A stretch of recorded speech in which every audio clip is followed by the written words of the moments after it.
The gavel echoed through the courtroom like a death knell, and I watched my own blood relatives smile as they prepared to strip me of everything our grandfather had built. They thought they had won before the hearing even started. Robert sat smugly beside his lawyer, adjusting his gold cufflinks with the same arrogance he'd displayed my entire life. Linda dabbed at crocodile tears with a tissue, playing the grieving widow to perfection. And David, my younger brother who couldn't balance a checkbook if his life depended on it, actually had the audacity to smirk at me from across the courtroom aisle. Before we jump back in, tell us where you're tuning in from, and if this story touches you, make sure you're subscribed, because tomorrow, I've saved something extra special for you. But what they didn't know was that I had been quietly building a case for 3 years. What they couldn't possibly imagine was that the file folder resting innocuously on my lawyer's table contained enough evidence to bring down not just their fraudulent claims, but the entire web of lies they had constructed around Mitchell and Sons construction. They were about to learn that underestimating Sarah Mitchell was the biggest mistake of their privileged lives. The autumn rain drummed against the courthouse windows as I sat in the back of the taxi, watching Cedar Rapids blur past in streaks of gray and gold.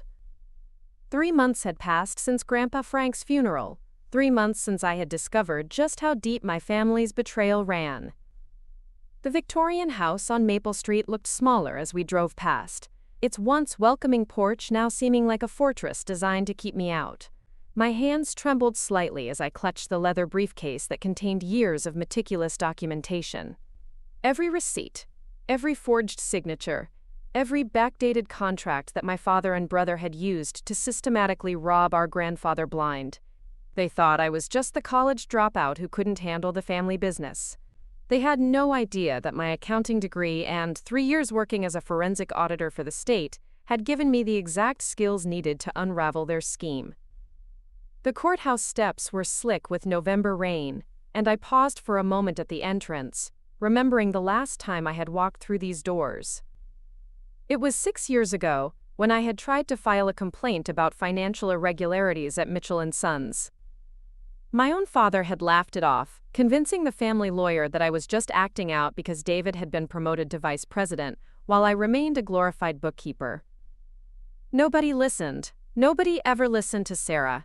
Inside, the marble halls echoed with the sound of expensive shoes and hushed conversations between lawyers and their clients. I found Maria Santos waiting for me near courtroom 3, her dark hair pulled back in a professional bun, her expression serious but determined. Maria had been the only attorney willing to take my case when others deemed it a lost cause. A family squabble over inheritance, they called it. If only they knew what we were really fighting. The courtroom was already filling when we entered. Robert sat at the plaintiff's table with Harrison Wells, the family's longtime attorney who had probably helped orchestrate half the fraud I was about to expose. Wells was a silver-haired man who had been protecting Mitchell family interests for over 2 decades, and his reputation in Cedar Rapids was spotless. He specialized in making problems disappear, and for years I had been the problem that needed disappearing. Linda occupied the front row of spectator seats, dressed in her finest black dress, as if she were attending another funeral.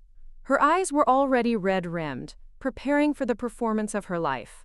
She had perfected the role of the devoted wife who had sacrificed everything for the family business, when in reality she had been complicit in every forged document and stolen penny. David slouched beside his lawyer, scrolling through his phone with the casual arrogance of someone who had never worked for anything in his life. At 28, he had somehow been named heir to a construction empire he knew nothing about building. While I had spent summers learning the trade from Grandpa Frank, David had been off playing golf and spending trust fund money like it was water. The irony wasn't lost on me that we were fighting over the same company where I had started working at 16, filing permits and learning the business from the ground up. I knew every subcontractor, every supplier, every city official who had ever signed off on a Mitchell & Sons project. I had been the one to computerize all the records, to organize decades of paperwork into a coherent system. I had made myself indispensable, which made it even easier for them to steal everything while I watched. Judge Patricia Coleman entered with the authority that comes from 30 years on the bench. She was known for her no-nonsense approach and her ability to see through legal theatrics. If anyone could understand the gravity of what I was about to present, it would be her. The bailiff called the court to order, and suddenly the room fell silent, except for the rain still pattering against the tall windows. As I looked around the courtroom one final time before the proceedings began, I caught sight of Jennifer Parker in the back row. Jen had been my closest friend during my brief stint at the company, and she was one of the few people who knew exactly what I had discovered. Her presence gave me strength, reminding me that somewhere in this town, someone still believed in the truth. Harrison Wells stood to deliver his opening statement, his voice smooth and practiced as he painted a picture of a grieving family trying to honor their patriarch's wishes. He spoke of David's natural leadership abilities, of Robert's decades of experience guiding the company through tough times. He dismissed me as an estranged daughter who had abandoned her responsibilities and now wanted to profit from her grandfather's death. But what he didn't know was that every word he spoke was being recorded, and every claim he made would soon be proven false by the documents in my briefcase. The same briefcase that contained bank records showing systematic embezzlement, contracts with forged signatures, and communications between Robert and David discussing how to hide their tracks. They thought they had covered their bases, but they had made one crucial mistake. They had underestimated the quiet girl who had been watching and learning all along. Maria Santos rose from our table with quiet confidence, her opening statement cutting through Wells' polished performance like a blade through silk. She outlined our position methodically, explaining that Sarah Mitchell wasn't seeking charity or handouts, but rather the return of what had been systematically stolen from both her and her late grandfather's estate. Her words were precise, calculated, designed to plant seeds of doubt about the narrative the Mitchell family had so carefully constructed. The morning proceeded with witness testimony that felt like watching a carefully orchestrated theater performance. Robert took the stand first, his voice steady and authoritative as he recounted his version of events. According to him, I had been an unstable employee who had shown little interest in the family business beyond causing trouble. He claimed that Grandpa Frank had expressed concerns about my ability to handle responsibility, citing my departure from the company as evidence of my unsuitability as an heir. Listening to him rewrite history was like watching someone paint over a masterpiece with house paint. Every word he spoke was technically plausible, built on fragments of truth twisted into a completely different narrative. Yes, I had left the company abruptly 3 years ago. Yes, there had been disagreements about business practices. But what he conveniently omitted was the reason for my departure, and the discoveries that had prompted it. David followed his father to the witness stand, his testimony a masterclass in manufactured sincerity. He spoke about his deep connection to the construction business, his natural aptitude for leadership, and his vision for expanding Mitchell & Sons into new markets. The words flowed smoothly, rehearsed to perfection, painting a picture of a dedicated son ready to carry on the family legacy. What struck me most was how easily the lies came to them. David described projects he had never actually worked on, claimed credit for contracts I had personally negotiated, and spoke with authority about construction techniques he couldn't possibly understand. His performance was flawless, confident, and completely fabricated. Watching him was like seeing a snake oil salesman convince a crowd that water could cure cancer. Linda's testimony was perhaps the most painful to endure. She portrayed herself as a mother caught between 2 children, forced to make impossible choices about the family's future. She spoke about my supposed resentment toward David, my difficulty accepting his success, and my pattern of creating conflict within the family structure. Her voice broke at precisely the right moments, her tears appearing on cue as she described the heartbreak of watching her family torn apart by greed and jealousy. The cruelest part was how she twisted genuine moments from our past into evidence of my character flaws. She mentioned the time I had questioned a large cash withdrawal from the company account, presenting it as an example of my suspicious nature rather than legitimate financial oversight. She recalled arguments we'd had about transparency in business dealings, framing them as my inability to trust family rather than my concerns about proper accounting practices. Harrison Wells orchestrated the entire morning with the skill of a conductor leading a symphony. Each witness built upon the previous testimony, creating a cohesive narrative that painted me as an outsider who had never truly belonged in the Mitchell family business. They presented financial records showing the company's growth under Robert and David's leadership, conveniently glossing over the methods used to achieve those numbers. The documentation they provided looked impressive at first glance. Contracts with major clients, profit and loss statements showing steady growth, testimonials from satisfied customers. But I recognized many of the signatures on those contracts because I had watched them being forged. I knew the real numbers behind those profit statements because I had helped create the original books before they were altered. Every piece of evidence they presented was a beautiful lie built on a foundation of theft. During the lunch recess, I sat in the courthouse cafeteria picking at a sandwich I couldn't taste. The morning had been harder than I expected, not because their case was strong, but because watching my family lie so effortlessly was like reliving years of gaslighting in fast forward. Maria sat across from me, reviewing her notes and preparing for the afternoon session when we would finally present our side of the story. Jennifer found me there, sliding into the seat beside me with a concerned expression. She had taken the day off from her job at the credit union to attend the hearing, one of the few people in Cedar Rapids who knew the truth about what had really happened at Mitchell & Sons.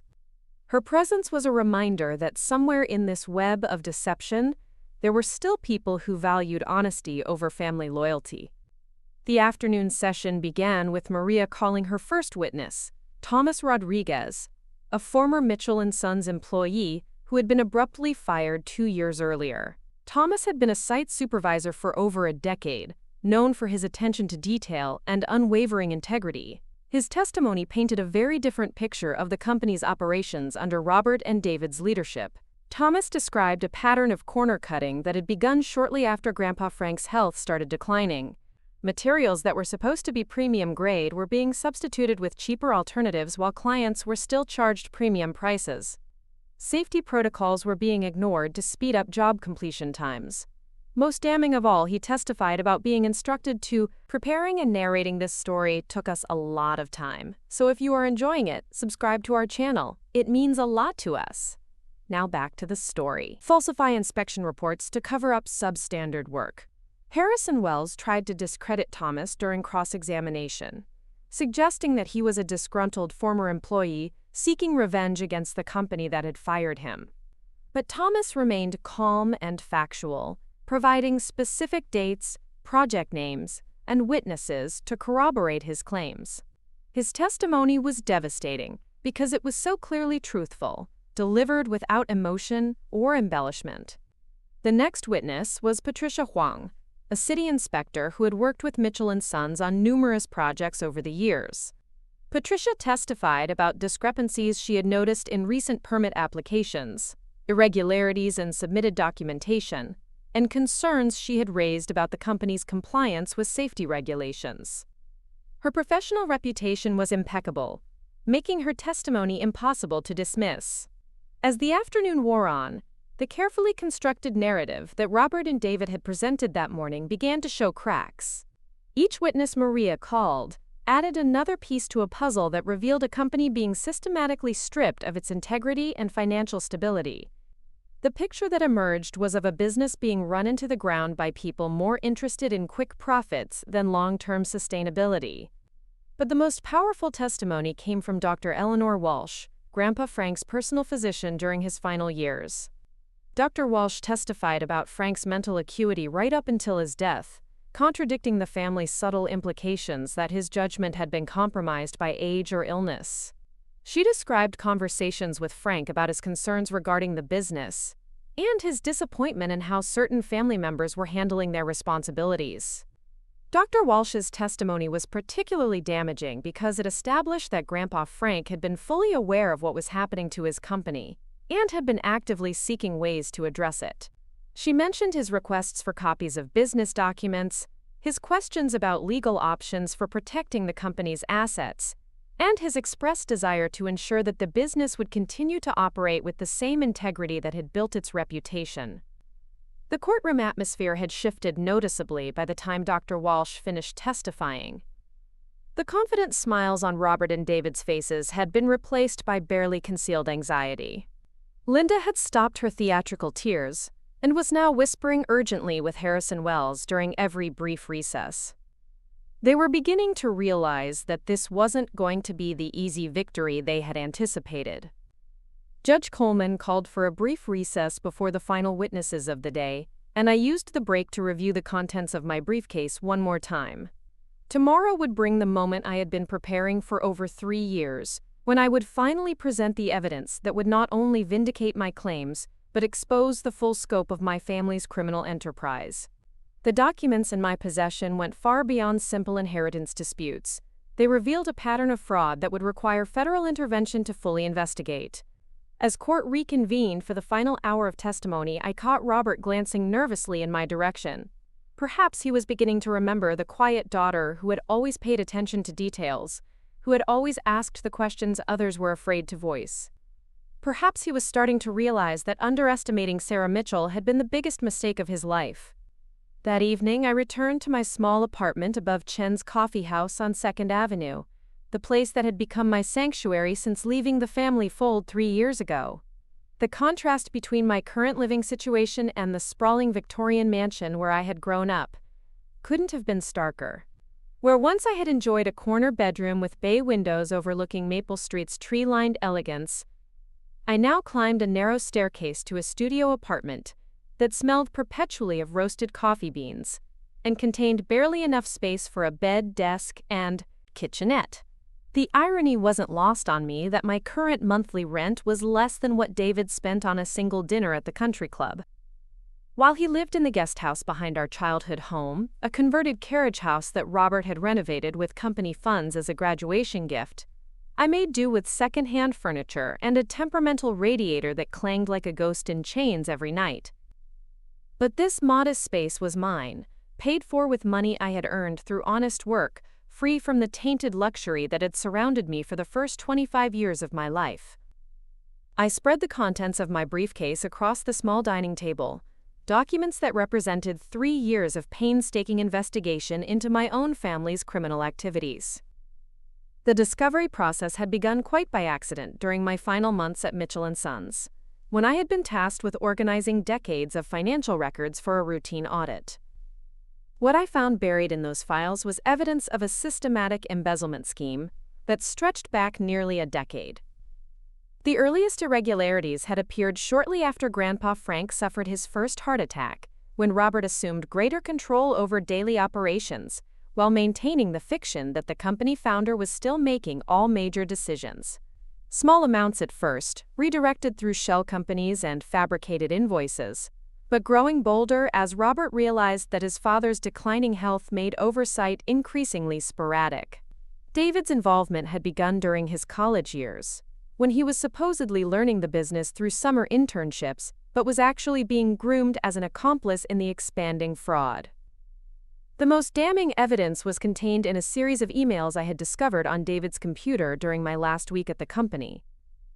In his typical careless fashion, he had failed to properly delete messages discussing the falsification of contracts, the inflation of material costs, and the systematic skimming of cash payments from clients. Reading those emails had been like watching my family's moral decay documented in real time, each message more brazen than the last, as they convinced themselves that they were simply taking what they deserved. One email in particular had haunted me for 3 years, sent from David to Robert just weeks after Grandpa Frank's second heart attack. In it, David discussed the need to accelerate their timeline, expressing concern that the old man might recover enough to resume active oversight of the business. The casual way they discussed manipulating an elderly man's trust while he lay in a hospital bed had crystallized my resolve to expose them, regardless of the personal cost. But perhaps the most heartbreaking discovery had been the forged documents purporting to show Grandpa Frank's authorization for various financial transactions. The signatures were skillfully executed, close enough to fool casual inspection, but I knew my grandfather's handwriting as well as my own. I had spent countless hours as a child watching him sign contracts and correspondence, had practiced copying his elegant script in the margins of my school notebooks. Seeing his name attached to documents he had never seen was like watching someone desecrate his grave. The paper trail revealed a sophisticated operation designed to systematically drain the company's assets while maintaining the appearance of legitimate business growth. Money was being funneled through a network of subcontractors who existed only on paper, their invoices paid promptly, while real suppliers waited months for payment. Equipment purchases were being inflated through kickback schemes with complicit vendors, with the excess funds disappearing into personal accounts. Even employee paychecks were being manipulated, with ghost workers added to the payroll and their wages diverted to Robert and David's control. What made the scheme particularly insidious was how they had used my own work against me. The computerized record-keeping system I had implemented to improve efficiency had been perverted into a tool for covering their tracks. They had learned to manipulate the digital files while maintaining backup paper records that told a completely different story. My dedication to creating accurate, comprehensive documentation had inadvertently provided them with the perfect cover for their criminal activities. The human cost of their greed was evident in the deteriorating working conditions at job sites across Cedar Rapids. Corners were being cut on safety equipment, experienced workers were being replaced with cheaper, less qualified labor, and substandard materials were being used in ways that could endanger public safety. The Mitchell & Sons' reputation that Grandpa Frank had spent 40 years building was being systematically destroyed in pursuit of short-term profits that would never benefit the company or its legitimate stakeholders. My investigation had revealed that the fraud extended beyond simple embezzlement into areas that would inevitably attract federal attention. There was evidence of tax evasion through the underreporting of cash payments, mail fraud through the use of falsified documents sent across state lines, and wire fraud through electronic transfers based on fraudulent contracts. The sheer scope of the criminal enterprise was staggering, involving dozens of fake transactions and hundreds of thousands of dollars in stolen funds. The most recent documents I had obtained showed an acceleration of the theft as Grandpa Frank's health declined further. They were no longer content with skimming profits. They were liquidating company assets and transferring the proceeds to offshore accounts that would be difficult to trace. Equipment was being sold to shell companies at below-market prices, then resold for enormous profits that never appeared on Mitchell & Sons' books. Even the company's prime real estate holdings were being transferred to entities controlled by Robert and David through a series of complicated transactions designed to hide their true ownership. Sitting in my small apartment, surrounded by evidence of my family's betrayal, I thought about the grandfather who had taught me that integrity was worth more than wealth, that a handshake was as binding as any contract, and that the Mitchell name stood for quality and honesty in everything we built. Frank Mitchell had started the company with nothing but determination and a commitment to doing right by his customers and employees. Watching his life's work being destroyed by his own son and grandson would have killed him faster than any heart attack. The personal cost of my investigation had been enormous. Gathering evidence while maintaining the pretense of family loyalty had required me to become someone I barely recognized, documenting conversations with my own relatives, copying files that should have been private, and building a case against people I had once loved unconditionally. The stress of living a double life had taken its toll on my health, my relationships, and my peace of mind. There had been many nights when I questioned whether exposing the truth was worth destroying what remained of my family connections. But every time I wavered, I thought about the employees who had been cheated out of proper wages, the clients who had paid premium prices for substandard work, and the legacy that was being systematically destroyed through greed and moral corruption. I thought about Tommy Rodriguez, who had been fired for refusing to falsify safety reports, and Patricia Huang, who had been threatened with lawsuits for doing her job too thoroughly. I thought about all the honest people whose lives had been damaged by my family's criminal enterprise. As I prepared for bed that night, carefully returning the documents to my briefcase, I reflected on how much had changed since the day I first discovered the irregular invoices that had started my investigation.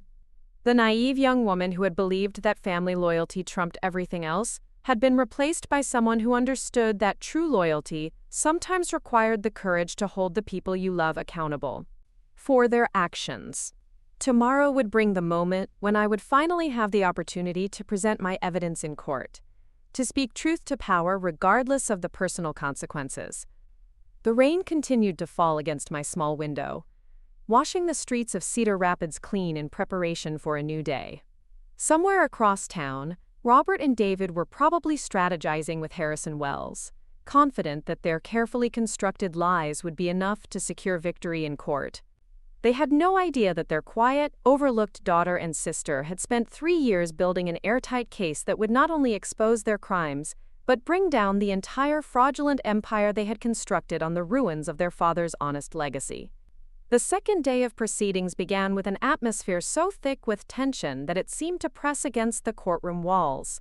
Harrison Wells had clearly spent the evening coaching his clients. Because Robert and David entered the courtroom with renewed confidence, their expressions carefully composed to project injured dignity, rather than the nervous anxiety that had marked their departure the previous day. Linda wore a different black dress, this one with a subtle pearl brooch that had belonged to Grandpa Frank's wife, a calculated choice designed to remind everyone of her connection to the family's respected matriarch. Judge Coleman called the court to order with her usual no-nonsense efficiency, but I noticed her sharp eyes taking in every detail of the packed courtroom. Word had apparently spread through Cedar Rapids' legal community about the Mitchell family dispute, and the gallery was filled with local attorneys, business owners, and curious residents who had come to witness what promised to be a dramatic conclusion to the hearing. Maria Santos rose to present our case with the measured confidence of someone who held winning cards but understood the importance of playing them correctly. Her opening statement was brief but devastating, promising to present evidence that would not only support my inheritance claim, but reveal a pattern of criminal behavior that had been systematically destroying the company Grandpa Frank had built with his own hands. The first witness she called was Margaret Foster, the longtime bookkeeper who had worked for Mitchell & Sons for over 20 years before being abruptly terminated 6 months after my departure. Margaret's testimony was delivered in the straightforward manner of someone who had spent decades working with numbers and had no patience for creative accounting or emotional manipulation. Margaret described the changes she had witnessed in the company's financial practices following Grandpa Frank's declining health. She testified about being instructed to maintain 2 sets of books, one for official purposes and another that reflected the actual flow of money through the company.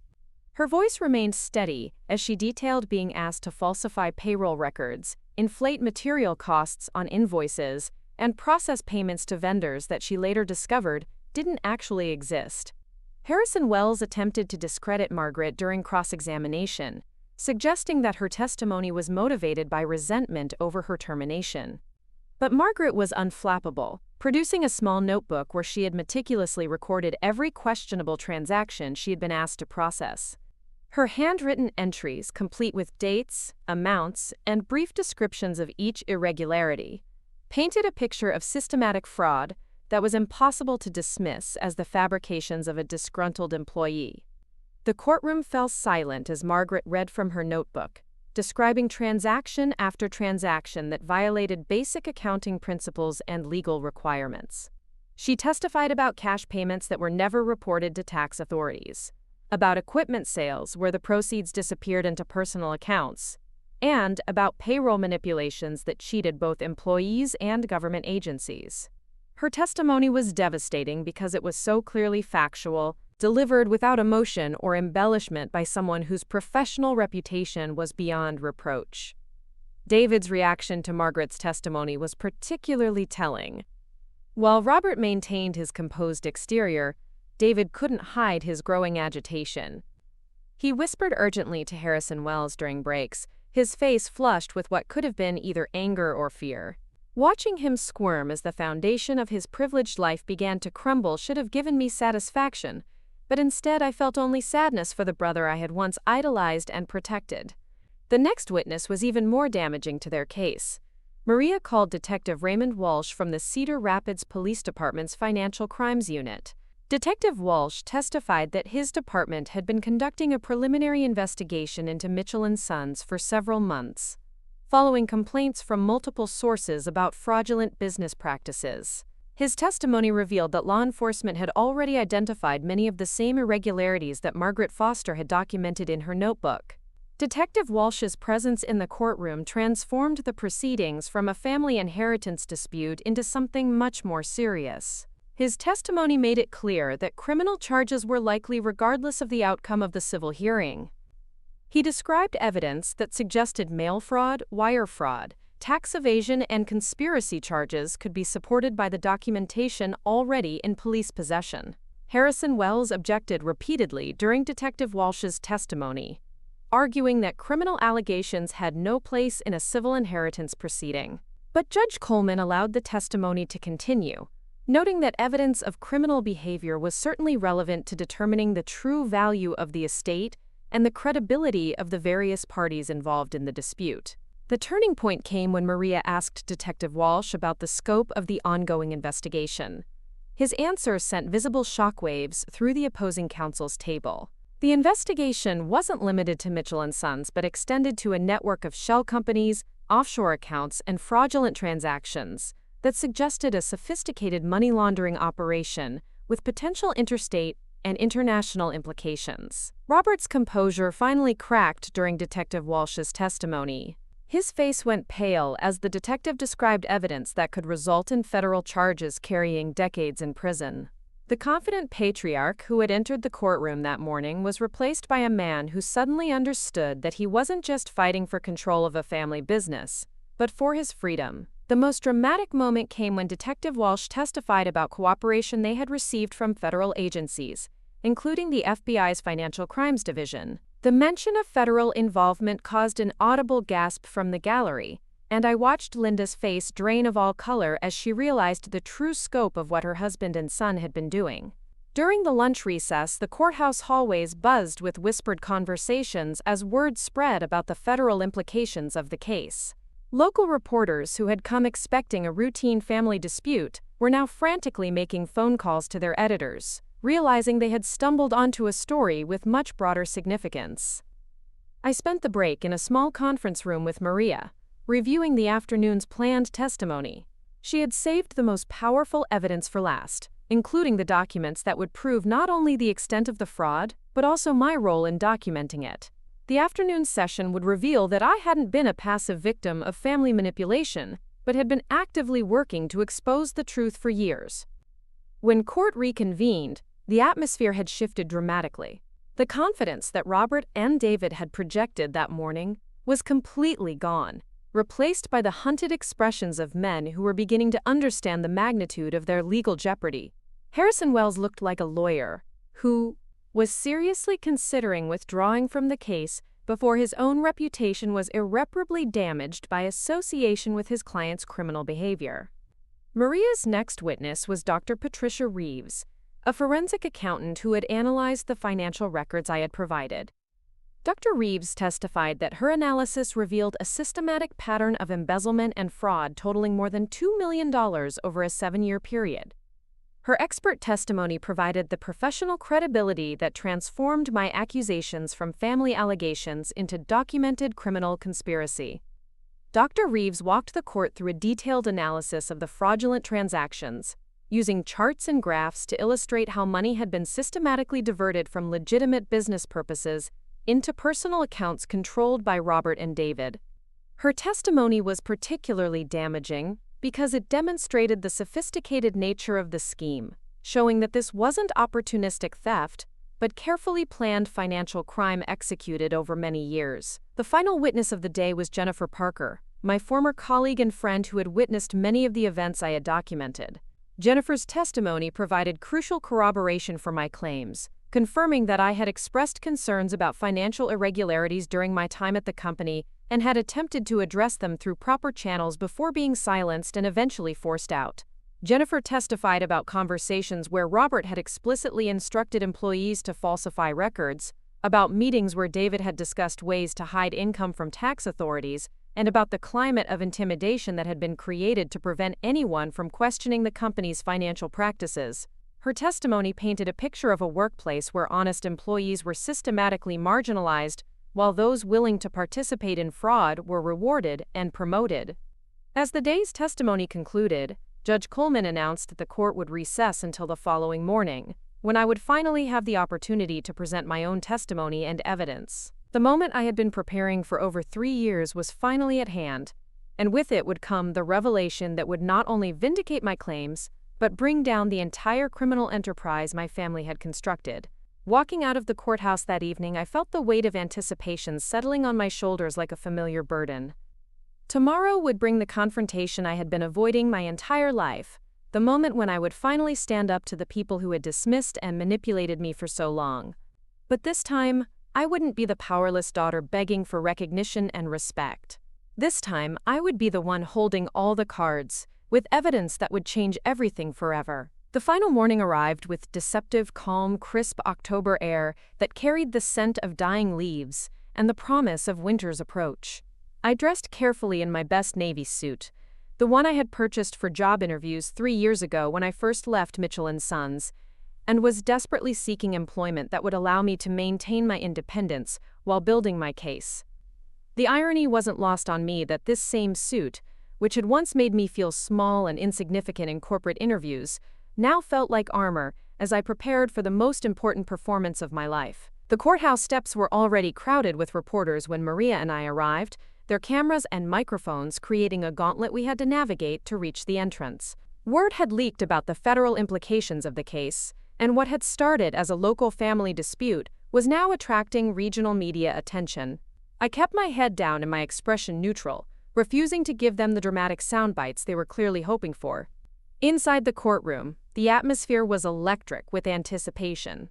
Judge Coleman took her seat with the grave expression of someone who understood that the proceedings about to unfold would have consequences far beyond the immediate parties involved. The gallery was packed with spectators, including several individuals I didn't recognize but who carried themselves with the unmistakable bearing of federal agents. Robert, David, and Linda sat at the plaintiff's table with Harrison Wells, but their earlier confidence had been completely replaced by barely concealed terror.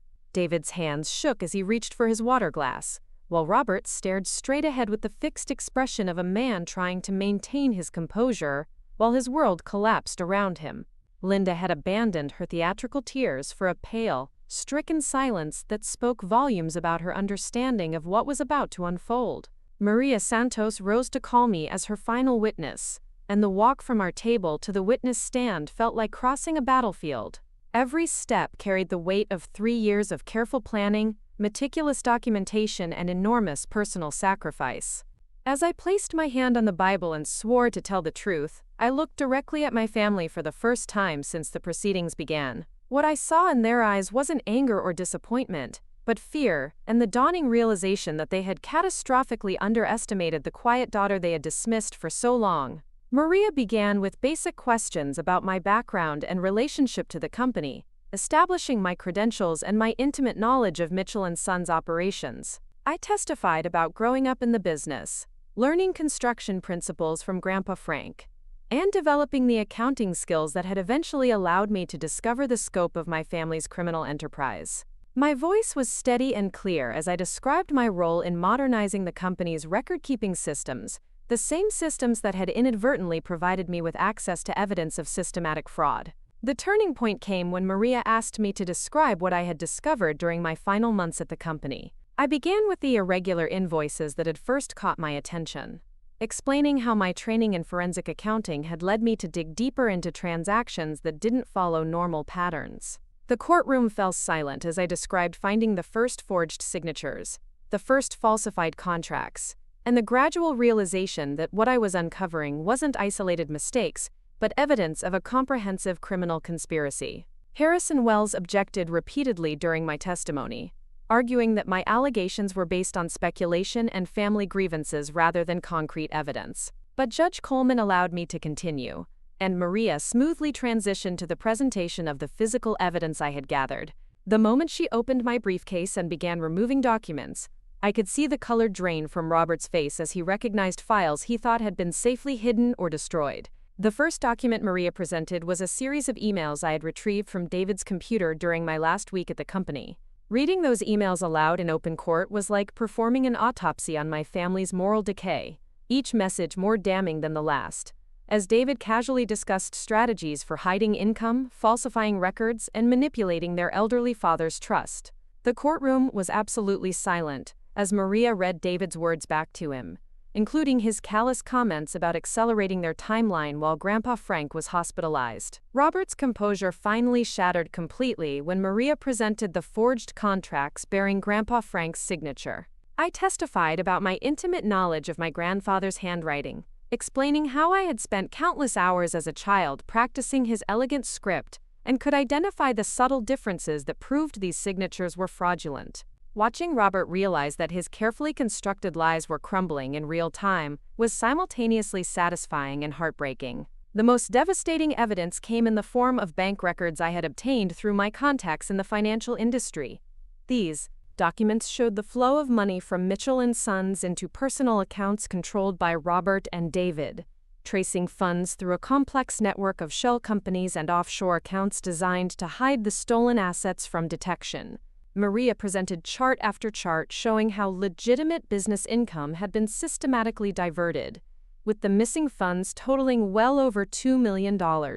David tried to interrupt my testimony several times, his panic finally overriding his lawyer's instructions to remain silent. Harrison Wells repeatedly had to restrain his client, as David attempted to shout denials and accusations at me from across the courtroom. His outbursts only served to reinforce the image of a desperate man whose carefully constructed facade was disintegrating under the weight of documented evidence. The climax came when Maria asked me to present the final piece of evidence, a document I had kept secret even from her until that morning. I reached into my briefcase and withdrew a thick folder containing correspondence between Grandpa Frank and a federal investigator, letters that proved my grandfather had been aware of the theft and had been actively cooperating with authorities to build a case against his own son and grandson before his death. The revelation that Grandpa Frank had known about the fraud and had been working with federal agents to expose it sent shockwaves through the courtroom. These letters, written in his unmistakable handwriting, detailed his discovery of the financial irregularities and his heartbreak at learning that his own family had been systematically destroying the company he had spent 40 years building. Most damning of all, the letters revealed that I had been acting on his instructions when I began documenting the evidence, making me not a vindictive family member, but an agent of his justice. Robert's reaction to this revelation was immediate and dramatic. He lunged to his feet, pointing an accusatory finger at me while screaming about betrayal and manipulation. His mask of dignified respectability fell away completely, revealing the desperate criminal beneath as he ranted about family loyalty and accused me of destroying the family for money. Harrison Wells and court security had to physically restrain him as he attempted to approach the witness stand, his face red with rage and panic. Judge Coleman called for order and threatened to have Robert removed from the courtroom if he couldn't control himself. The outburst had accomplished exactly the opposite of what he intended, making him appear unstable and desperate, while reinforcing the credibility of the evidence being presented against him. Linda sat frozen in her seat, staring at her husband as if seeing him clearly for the first time in their marriage. But the most dramatic moment was yet to come. As Robert was forced back into his seat, Maria asked me the question I had been waiting 3 years to answer in public. She asked me to explain why I had chosen to expose my own family rather than simply walking away and building a new life elsewhere. My answer cut through the courtroom like a blade. I testified that Grandpa Frank had taught me that integrity wasn't something you could compromise without losing your soul, that the Mitchell name had once stood for honesty and quality in everything we built. I explained that watching his life's work being destroyed by greed and corruption wasn't something I could tolerate, regardless of the personal cost. I looked directly at Robert and David as I spoke, my voice growing stronger with each word as I described their betrayal not just of me, but of every employee, client, and community member who had trusted the Mitchell family name. The emotional climax came when I described finding Grandpa Frank's final letter to me, hidden in his desk after his death. In it, he had written that he was proud of my courage in standing up for what was right, even when it meant standing against my own family. He had explicitly stated his desire for me to inherit the company and restore it to the ethical standards he had always maintained. Reading his words aloud in that courtroom was like having him there beside me, validating every difficult choice I had made over the past 3 years. Harrison Wells attempted to cross-examine me, but his questions only served to reinforce the strength of my testimony. He tried to paint me as a vengeful daughter motivated by jealousy and greed, but the documented evidence made such characterizations impossible to sustain. Every question he asked allowed me to present additional details about the scope of the fraud and my methodical approach to documenting it. The most powerful moment of my cross-examination came when Wells asked why I hadn't simply confronted my family privately about what I had discovered. My answer was simple and devastating. I had tried. I testified about multiple attempts to discuss the irregularities with Robert, about being dismissed and marginalized when I raised concerns, and about the climate of intimidation that had been created to silence anyone who questioned the company's practices. As my testimony concluded, Maria presented one final piece of evidence that would seal my family's fate. She handed Judge Coleman a sealed envelope that I had prepared specifically for this moment, containing copies of all the evidence I had gathered, along with a detailed summary of the criminal conspiracy I had uncovered. But more importantly, the envelope contained my formal request for the court to immediately notify federal authorities about the scope of the criminal activity that had been revealed during the proceedings. Judge Coleman opened the envelope and read its contents with an expression that grew increasingly grave. After several minutes of silence, she looked up and announced that the court would take an immediate recess while she reviewed the additional evidence and considered the appropriate next steps. The packed courtroom erupted in whispers and speculation as everyone tried to understand what had just happened. During the recess, I watched through the courthouse windows as unmarked cars began arriving in the parking lot. Men and women in dark suits emerged and made their way into the building with the purposeful stride of federal agents responding to a priority situation. The moment I had been preparing for over 3 years was finally at hand. When court reconvened 30 minutes later, Judge Coleman's expression was solemn as she addressed the packed courtroom. She announced that based on the evidence presented during the proceedings, she was immediately referring the matter to federal authorities for criminal investigation. As if on cue, the courtroom doors opened and FBI agents entered, their badges clearly visible as they approached the plaintiff's table. Special Agent Michael Torres stepped forward and announced that Robert Mitchell and David Mitchell were under arrest for federal crimes including mail fraud, wire fraud, tax evasion, and conspiracy to commit money laundering. The sound of handcuffs clicking into place echoed through the silent courtroom as my father and brother were formally taken into custody. Linda's composure finally broke completely as she watched her husband and son being led away in shackles, their criminal enterprise finally exposed for the world to see. Harrison Wells attempted to object to the arrests, arguing that his clients hadn't been formally charged, but Agent Torres calmly explained that federal warrants had been issued based on the evidence presented in court and the additional documentation I had provided to authorities. The investigation that had been building quietly for months was now moving into its active phase, with the public testimony providing the final pieces needed to support criminal charges. As the agents escorted Robert and David from the courtroom, Robert turned back to look at me one final time. The expression on his face wasn't anger or hatred, but something approaching understanding. Perhaps in that moment he finally grasped that the quiet daughter he had dismissed and marginalized had grown into a formidable adversary who had outmaneuvered him completely.